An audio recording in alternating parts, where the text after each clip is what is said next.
a des gens en colère.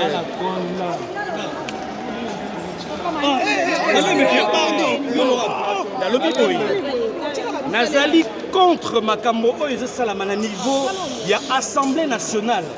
Oyo plus de 400 parlementaires vont s'acharner à 2 collègues députés nationaux. Oyo va s'exprimer librement. Député Sessanga, député Jean-Baptiste Kassé quoi. Je les soutiens complètement. Tozali dictature té. Et je suis contre cela. La carte de la République démocratique du Congo, nous avons des matières plus importantes à traiter. L'insécurité à l'est du pays. Nous avons un problème d'insécurité alimentaire dans le Congo. Congo. Na kata Kinshasa bakulu na bazako kata batu mitu. Bakulu na bazako boma batu. Mais voilà, nous avons la théâtre, nous avons interpellé 2 collègues pendant que le comité des sages est allé.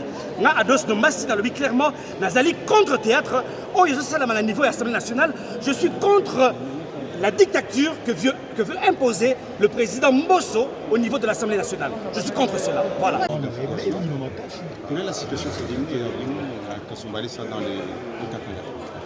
Oui, comme vous m'avez suivi expliqué devant la tribune, et en fait, il y a une criminalité grandissante, inquiétante dans la ville frontalière de Kasumbalesa, où les paisibles citoyens sont visités par les bandits armés qui volent des valises la population et ils violent même les mamans, voire même les mineurs aussi.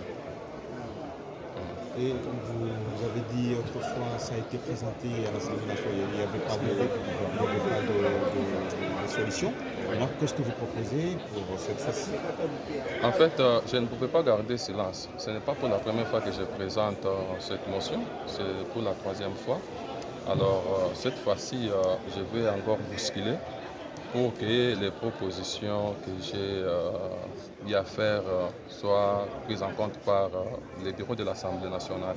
Et beaucoup plus, j'ai sollicité la création d'une commission d'enquête qui va descendre sur le terrain pour essayer un peu de comprendre ce qui se passe dans cette ville et venir proposer des solutions idoines qui nous permettront de mettre fin à cette insécurité qui met déjà mal à l'aise mes électeurs, voire même les électeurs du chef de l'État.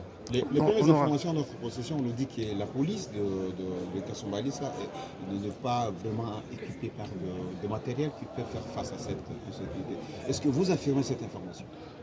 Oui, c'est vrai, parce que la ville de Kasumbalesa, c'est à peine qu'elle vient d'être confirmée comme une ville. Avant, c'était une commune rurale. Et aujourd'hui, on a les statuts de ville avec aussi la surpopulation. La police travaille avec mes difficultés. Et ce sont des problèmes qui seront soulevés dans les rapports qu'on aura déposés au bureau de l'Assemblée nationale. Mais ce qui fait mal est que les bandits opèrent en toute quiétude.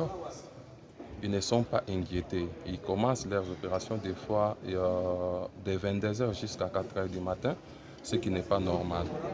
Honorable, une dernière question. Vous allez aller, puisque c'est la 3e fois, vous ne passez pas à interpeller le ministre de l'Intérieur qui s'occupe de la sécurité des civils et leurs biens? Oui, interpeller le ministre, c'est bien. Donc c'est parmi aussi les moyens de contrôle prévus dans la Constitution et aussi dans les règlements intérieurs de l'Assemblée nationale. Mais seulement pour moi, il faut d'abord que la commission d'enquête puisse descendre sur le terrain parce qu'il y a beaucoup de questions à traiter à partir de Kasumbalesa.